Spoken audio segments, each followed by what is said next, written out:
So hello everyone guys, I am Tathagata Maja. I welcome all of you to my channel Biology with Brother.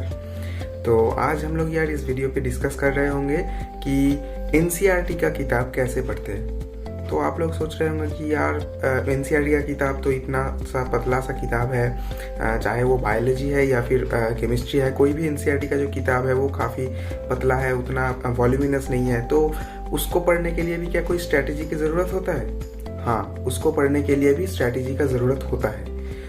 क्योंकि आप लोगों का generally क्या होता है कि जब मैं भी खुद प्रिपेयर कर रहा था तो मेरा भी ऐसा ही मानना था कि एनसीईआरटी तो एक छोटा सा किताब है, इसमें क्या ही ज़्यादा स्ट्रैटेजी लगेगा। लेकिन ये बहुत बड़ा गलतफहमी है। आपको जो एनसीईआरटी किताब दिया गया है ये काफ़ी डेप्थ है इस किताब में। इस किताब का डेप्थ आपको अगर समझना है तो आपको इसको कुछ स्ट्रैटेजी के थ्रू पढ़ना पड़ेगा। आप ऐसा नहीं है कि आप उसको लाइन बाय लाइन सिर्फ एक बार एक स्टोरी बुक की तरह आप पढ़ते गए तो आपको उसका डेप्थ समझ आ जाएगा। आपको उसका डेप्थ समझने के लिए कुछ स्ट्रैटेजी फॉलो करना पड़ेगा, और तभी आप जो एनसीईआरटी के जो लाइन्स है उन लाइन्स के बिटवीन भी कुछ चीज़ें कहा गया है, तो उन बिटवीन लाइन में जो कहा गया है या फिर जो आपको डायरेक्टली कहा नहीं गया है, जो आपको इनडायरेक्टली बोला गया है, उन चीज़ों को आपको समझने में आसानी होगा। तो आज मैं इस वीडियो में वही बताऊंगा, और मैंने खुद ने कैसे अपने प्रिपरेशन टाइम पे एनसीईआरटी पढ़ा था, चाहे वो स्पेसिफिकली मैं बायोलॉजी का बोलूँगा, लेकिन ये आपका बायोलॉजी और इनऑर्गेनिक केमिस्ट्री या फिर जो ऑर्गेनिक केमिस्ट्री वाला जो एनसीईआरटी है इसके लिए भी वैलिड होगा। तो सबसे पहली बात तो है कि आपको ये जो एनसीईआरटी का किताब है इसको ऐसा आप मान के मत चलिए कि इसको मैं एक दो बार पढ़ लूँगा उससे हो जाएगा।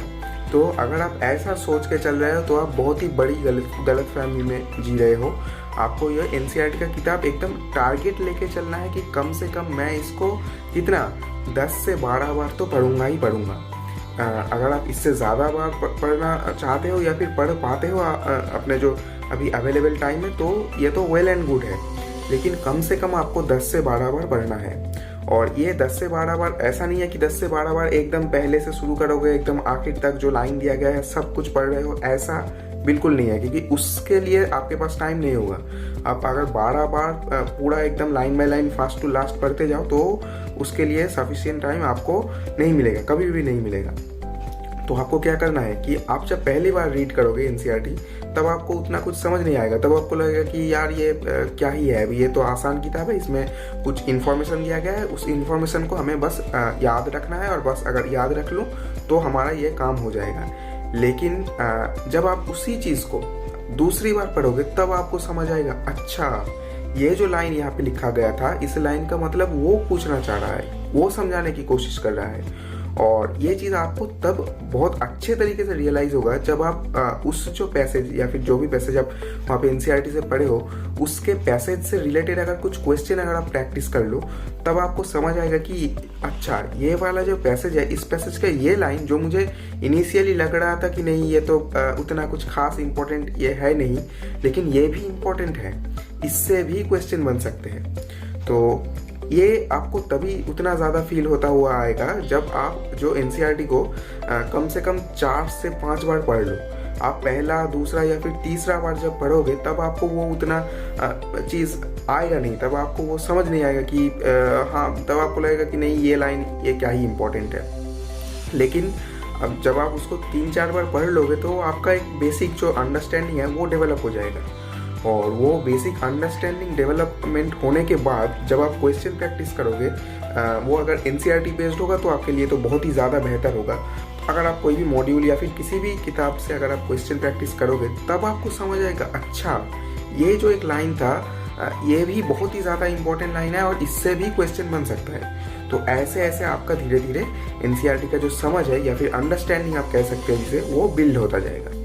तो एनसीईआरटी को मैं पर्सनली जिस अप्रोच से पढ़ता था वो उसको आप कह सकते हो कि एग्जामिनर अप्रोच, कि मैं अगर सोचो एक एग्जामिनर हूँ, मुझे नीट का पेपर बनाने दिया गया तो मैं उस लाइन से क्या क्वेश्चन बना सकता हूँ। मेरा ये ऐसा टारगेट था कि चलो हर एक लाइन से क्वेश्चन बन सकता है, और मैं एज ए एग्जामिनर मुझे ये ड्यूटी दिया गया है कि चलो यहाँ पे जितने भी लाइन है वो एक चैप्टर पे आपका अगर 700-800 जितना भी लाइन है उस 700 लाइन से कितना क्वेश्चन फ्रेम हो सकते हैं वो बनाओ, और उनमें से कितना अच्छा क्वेश्चन फ्रेम हो सकता है वो भी बनाओ। तो ऐसे ऐसे मैं पढ़ता था कि मैं खुद से ही पूछ सकता क्या यार ये जो लाइन पढ़ लिया, इस लाइन से कि क्या कुछ क्वेश्चन फ्रेम हो सकते हैं या नहीं हो सकते, अगर हो सकते हैं तो वो किस किस तरीके से वैरायटी में फ्रेम हो सकते हैं। तो अगर आप ऐसे करके पढ़ोगे तो आपका जो है एनसीईआरटी जो छोटा सा किताब है, तब आपको समझ आएगा कि नहीं, इस किताब में भी बहुत ज़्यादा डेप्थ दिया गया है। उसमें आप देखोगे कि एनसीईआरटी पे जो इनटेक्स्ट क्वेश्चन, बायोलॉजी के लिए मैं बात कर रहा हूँ, जो इनटेक्स्ट क्वेश्चन दिया हुआ होता है वो जनरली काफ़ी अच्छे लेवल के होते हैं। ऐसा नहीं है कि वो एकदम आसान सा एनसीईआरटी के टेक्स्ट मैटर से ही दिया होता है, वो उसके लिए आपको कभी कभार तो एक्स्ट्रा नॉलेज का भी ज़रूरत पड़ता है। तो ये सब चीज़ें भी आपको करना है। तो ऐसे अगर आप एग्जामिनर अप्रोच से उसको पढ़ोगे तो आपको क्या होगा कि आपको आप समझ पाओगे कि अच्छा इस लाइन से ऐसे क्वेश्चन फ्रेम हो सकते हैं, उस लाइन से ऐसे क्वेश्चन फ्रेम हो सकते हैं, लेकिन वो उतना बेहतरीन क्वेश्चन नहीं बनेगा। तो ऐसे ऐसे आपका समझ भी बिल्ड होता जाएगा। और एक चीज़ आपको मेक श्योर करना है कि जब आप पहली बार जब पढ़ोगे तो फिर छोड़ दो, दूसरा या तीसरा जब आप पढ़ोगे, तीसरा टाइम जब आप पढ़ोगे तो उस एनसीईआरटी को अंडरलाइन करते हुए चलना। आपका जो एक पेज होता है, उस पेज में ऐसा नहीं है कि सारे जो चीज़ें हैं वो इम्पोर्टेंट है। ये एकदम सही बात है कि सारा चीज़ एकदम ऐसा नहीं हो सकता है इम्पोर्टेंट, और सारा चीज़ आप कर भी नहीं सकते। तो जो इम्पोर्टेंट चीज़, जो आप अगर कोई वीडियो लेक्चर देख रहे हो, चाहे आप वो मेरा ही लेक्चर देख रहे हो या किसी भी और जगह से जहाँ पे भी लेक्चर देख रहे हो, तो वो वीडियो लेक्चर को देखते वक्त अपने एनसीईआरटी को लेके बैठो और तभी उसको अंडरलाइन करते जाओ, जो भी इंपॉर्टेंट चीज़ें हैं उस चीज़ों को। क्योंकि जब आपका 5 बार तो आप रीड अच्छे से कर लोगे, तो 5 बार के बाद आप समझ आएगा कि एनसीईआरटी में क्या कहना चाह रहा है, और ये इसका जो डेप्थ है वो डेप्थ आप समझ जाओगे। उसके बाद क्या है, आप उसको जब मल्टीपल रिवाइज करोगे तब आप उसका जो डेप्थ है, उसका जो गहराई है, उसको और भी आप महसूस कर पाओगे कि चलो ये किताब तो बहुत ही गहरा है, वो दिखता इतना है लेकिन है उसका जो चीज़ बहुत ही बढ़िया है। और हाँ, यहाँ पे कुछ जो एक्स्ट्रा चीज़ें होते हैं, जैसे कि इन टेक्स्ट क्वेश्चन में जो एक्स्ट्रा चीज़ें होते हैं, उनके लिए आपको गूगल या फिर कोई इंटरनेट तो अभी आप लोगों के पास, सभी के पास होगा, तो ऐसा रेफ़र करना आपको पड़ेगा। और उनको रेफ़र करके आप क्या करना कि एनसीईआरटी के पास में, दोनों ही पास में जो जगह होता है उस जगह पे उसको लिख लेना। क्योंकि क्या होता है कि उस इन टेक्स्ट क्वेश्चन से काफ़ी बार आपका क्वेश्चन बने हैं और बनने की चांसेस भी काफ़ी ज़्यादा होते हैं। तो ऐसे ऐसे आपको करना है, और वो जो इम्पोर्टेंट एनसीईआरटी को जो मार्क करते जा रहे हो, वो जो मार्किंग कर रहे हो, वो आपके रिवीजन के टाइम, जब फाइनल रिवीजन के टाइम बहुत ज़्यादा काम आएगा। तब आप, ऐसा नहीं है कि आप दोनों किताब पूरा का पूरा रिवीजन कर पाओगे, ऐसा बिल्कुल टाइम आपके पास नहीं रहेगा। तब आप उस जो इम्पोर्टेंट हाईलाइटेड पॉइंट है वही देख पाओगे। और मैं स्पेसिफिकली बायोलॉजी और इनऑर्गेनिक केमिस्ट्री के लिए बिल्कुल भी खुद का hand written notes making prefer नहीं करता, और आप लोगों को भी मैं ये सजेस्ट बिल्कुल नहीं करूँगा कि आप लोग नोट्स मेक करो। क्योंकि अल्टीमेटली तो आपको भी पता है और मुझे भी पता है कि उस जो ये वाले जो पार्ट होते हैं बायोलॉजी या फिर इनऑर्गेनिक का, वहाँ पे तो लाइन से क्वेश्चन आता है। तो क्या ऐसा नोट्स बना के क्या मैं अपना टाइम वेस्ट करूँगा? मैं अगर वही किताबी लाइन को फिर से एक बार अपने नोटबुक पे अच्छे से डिफरेंट तरीके के जो कलर है उस कलर पेन से अगर मैं लिख रहा हूँ, तो उससे क्या मैं कोई वैल्यू ऐड कर रहा हूँ? मुझे तो नहीं लगता मैं कोई वैल्यू ऐड कर रहा हूँ। तो मैं इसीलिए इस चीज़ों पे नोट प्रेफर नहीं करता हूँ। मैं वो किताब को पढ़ूंगा और किताब को इसीलिए अच्छे से हाईलाइट करके कॉन्साइज कर बना लूँ कि चलो जब रिवाइज करूँगा सिर्फ इतना ही रिवाइज करूँगा, ऐसा नहीं है कि पूरा का पूरा रिवाइज करूँगा। तो उसके बाद आपका काम काफ़ी आसान हो जाएगा।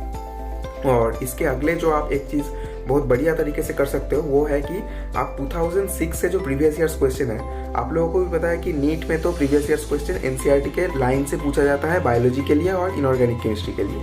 यहाँ तक कि कुछ सालों के लिए आप ऑर्गेनिक केमिस्ट्री का भी कह सकते हो अभी रिसेंट ईयर्स में।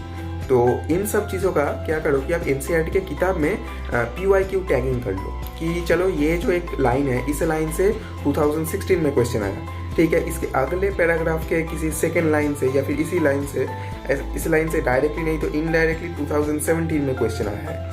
ऐसे आप क्या कर सकते हो कि जो प्रीवियस ईयर्स क्वेश्चन टैगिंग आप एनसीईआरटी में कर सकते हो। इससे क्या होगा, आपका एनसीईआरटी का समझ एकदम हाईएस्ट लेवल हो जाएगा। आप एकदम जब आप खुद करोगे तब आप समझ पाओगे कि ये सब करने के बाद जब आप अल्टीमेट एग्जाम से 1 महीने पहले आप मॉक टेस्ट से भी, कोई भी अगर फुल सिलेबस मॉक टेस्ट से भी पहले जब आप रिवाइज करोगे, तब आपको समझ आएगा कि यार मैंने तो बहुत ही बढ़िया काम किया है।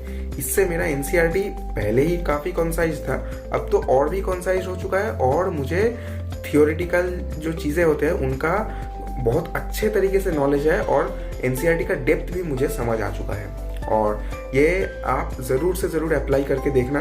और मैंने ये खुद ने पूरा जो मेथड है ये डेवलप नहीं किया है। मैंने भी कुछ जो टॉपर्स होते हैं उन टॉपर्स के इंटरव्यू से ही देखा था और देख के मैंने अपना कुछ इसमें मॉडिफिकेशन डाला था। तो आप भी कुछ अपना मॉडिफिकेशन चाहे तो डाल सकते हो।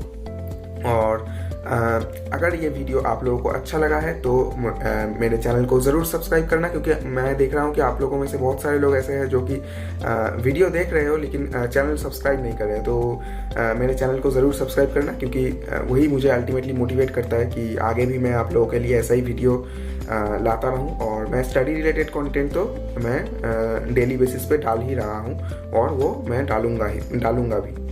तो ये जो मेथड मैंने अभी यहाँ पे आप लोगों के साथ शेयर किया, इसको ज़रूर इम्प्लीमेंट करना। और इम्प्लीमेंट करके अगर आपको कुछ बेनिफिट हुआ तो अपने दोस्तों के साथ ज़रूर शेयर करना। और मेरे कमेंट सेक्शन में भी आके वो बोलना मुझे कि हाँ मुझे ये काम में आया। ये हाँ आप अभी समझ नहीं पाओगे उतना, आप 1-1.5 महीने कर लो। 1-1.5 महीने के बाद ही आपको धीरे धीरे समझ आने चालू हो जाएगा कि हाँ ये मेथड तो आपके लिए काम हो रहा है। तो फिलहाल के वीडियो के लिए इतना ही। उम्मीद है आप लोगों को ये वीडियो काफ़ी अच्छा लगा होगा। अगर अच्छा लगा है तो अपने दोस्तों के साथ शेयर करना, मेरे वीडियो को लाइक ज़रूर करना। And thank you very much for your time. All the very best for your preparation.